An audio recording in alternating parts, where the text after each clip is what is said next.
I don't often think about the place where I grew up. That village, nestled between towering mountain ranges, was far removed from everything most people would consider civilized.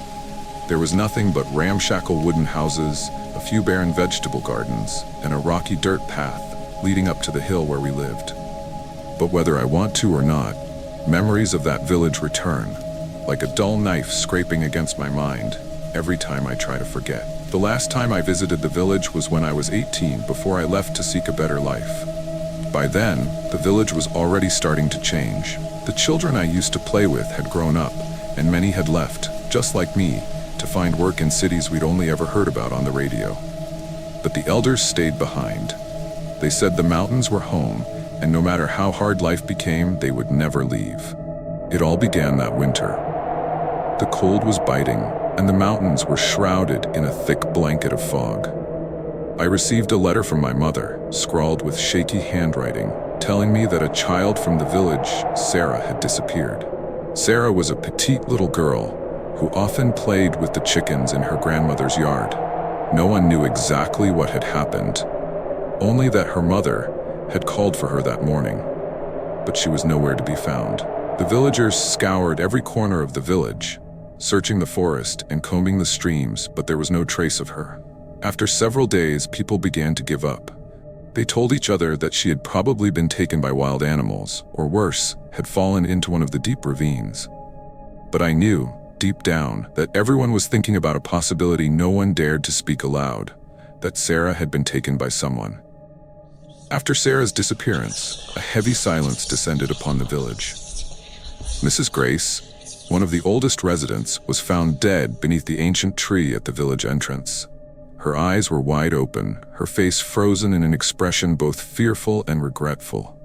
People said she was old and had died from the cold, but to me, her death felt like a warning, though I couldn't quite understand what it meant. In the nights that followed, my mother wrote to me, saying Sarah's family had begun hearing knocks on their door at midnight. Her parents would open the door, but there was no one there, just the cold darkness. And it wasn't only Sarah's house. Other families in the village began hearing strange noises, footsteps echoing on the rocky path that wound between their homes. That village meeting room was thick with the biting cold of winter. Everyone crowded together in the largest wooden house, their breaths forming mist in the air. No one spoke. The only sound was the faint whistle of wind sneaking through the cracks in the walls. Mr. Thomas sat hunched in the corner, his head bowed low. I had never seen him look so small. The man once considered the village's pillar now seemed like a shadow of himself, as though his own memories were suffocating him. Finally, he raised his head, his eyes red and sunken. I have to say it, he rasped, each word slicing through the silence like a blade. I can't live with this anymore. What he said next hit the room like a storm. He spoke of the day when a group of strangers had come to the village. We were poor, too poor. Everyone was starving. They brought money, and we thought it was the only way to save the village. He paused, his breathing shallow, as if the words themselves were choking him. But Sarah? He stopped, his trembling hand covering his face, his voice breaking. The girl wasn't taken. She died. She died because of me. The room became so quiet, I could hear the pounding of my own heart. I lied to Sarah, he continued, his voice barely above a whisper. I told her the men would take her somewhere better. I told her it was the only way to help her family. But when they came, Sarah, she ran. She ran into the forest, down the rocky path. I chased her, but she tripped and fell into the ravine. His voice cracked, dissolving into sobs. I didn't tell anyone. I hid her body in the stream so no one would know. I thought people would forget, but I can't forget. The room exploded with shouts and cries. Sarah's mother collapsed to the ground, clutching her head as her wails tore through the air. Some villagers stood, moving toward Mr. Thomas, but then hesitated. As if unsure what to do, I just sat there, frozen. In my mind, I could see Sarah running, her small feet stumbling over sharp stones, her breath mixing with the cold wind. I imagined her looking back, her eyes filled with terror, before slipping and disappearing. A short, sharp scream, and then silence. The next day, Mr. Thomas disappeared. His body was found in the stream near the village, his eyes vacant, as if haunted by something no one else could see. After that, the village began to fracture, like cracks spreading through old wooden walls. People no longer looked at each other with trust. Whispers spread like wildfire. Who else was involved in Sarah's case? Who knew, but stayed silent? These unanswered questions became a burden that weighed on every family. Some left the village immediately after Mr. Thomas's death, saying they couldn't bear the silence or the accusatory glances of others. But those who stayed were no better off. At night, they said they heard footsteps along the rocky paths, faint laughter drifting from the forest. Some swore they saw the small figure of Sarah running across the fields, only to vanish into the mist. But these were just stories they told themselves, trying to fill the void left by fear and guilt. The village, once a place we called home, became a place no one dared to speak of. Its empty houses were swallowed by time and wild grass, their walls creaking with whispers no one wanted to hear. Sometimes, in my dreams, I still see Sarah. She stands at the edge of the path leading into the village, her face smudged with dirt, her empty eyes staring at me as if asking something. I never answer. And maybe I don't want to. I've wondered so many times. If I had stayed, would things have been different? But then I realized there was nothing I could have done. I left, carrying with me a piece of the guilt no one wanted to admit. I never thought I would write this story down. There are memories we want to forget, but they cling to us like stains that can never be washed away.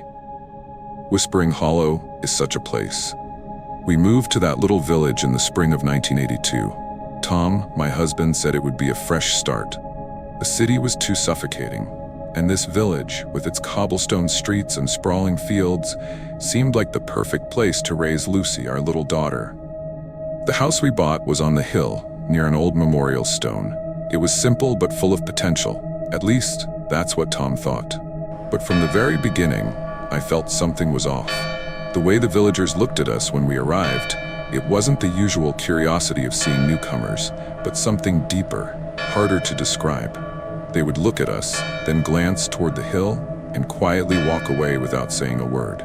Still, I tried to convince myself it was all in my head. As the first few weeks passed, the silence of the village grew oppressive. No one welcomed us. When I went to the grocery store, they handed me my things without meeting my gaze. Lucy had no friends at school. Then one day, when I asked the woman at the counter about the hill, she said softly, "You shouldn't live up there." No explanation, no further words. Tom didn't care. He was practical to a fault. "We can't live by rumors," he said, still busy repainting the window frames. I tried to believe him, but the unease crept in, like a slow, unseen current beneath my feet. One day, Tom found an old notebook in the basement. It was wrapped in oilcloth, clearly hidden by someone long ago. I was the first to read it. The pages told the story of a group of miners who once lived in this house and worked at the nearby lead mine. The final pages felt like a confession. They knew the mine was unsafe. They knew the earth could collapse at any moment, yet they kept working because no one dared to stand up to the manager. The notebook ended with a short entry, dated the day before the mine collapsed. "We hear groans from the earth, as if it's alive and angry. I fear tomorrow will be our last day." I put the notebook down, my hands trembling. What it described wasn't supernatural, but it was enough to keep me awake for nights. When I told Tom, he just laughed. "It's just old stories," he said. "Don't let them get to you." But I couldn't shake it off. I started noticing small cracks forming in the walls of the house, just as described in the notebook.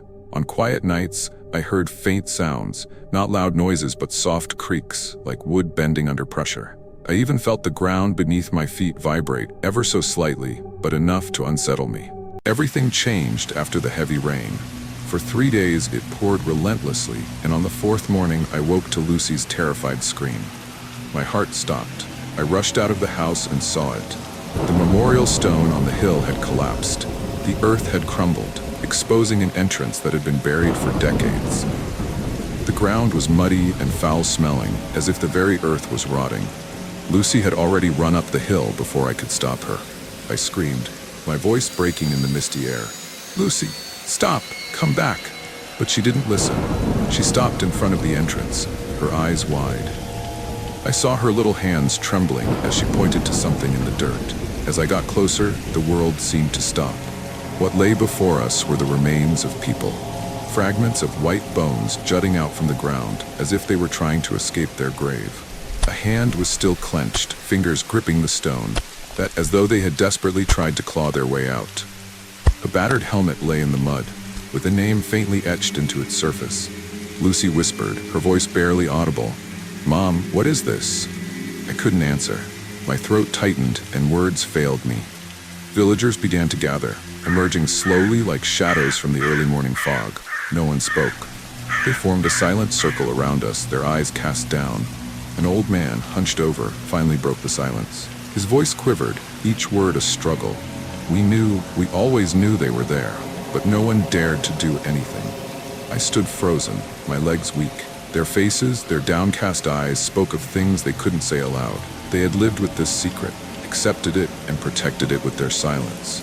They had left those men to die in the dark, not once, but over and over, for decades. Lucy buried her face in my shoulder, her small body trembling. I held her close, but my eyes stayed fixed on the entrance where the bones lay motionless. I couldn't look away from that hand, the hand that seemed to speak to me, to the world, of what they had endured. In that moment, I heard nothing else. No rain, no voices. Only the groans from the earth. Not the cries of ghosts, but the unheard screams of people who'd been abandoned, forever denied peace. We left Whispering Hollow soon after. I don't know what they did with the hill, or with what was buried beneath it. I don't want to know. But every night, when the world falls silent, I still hear the groans from the earth. Not the cries of spirits, but the pleas of those who were forsaken, never to be set free.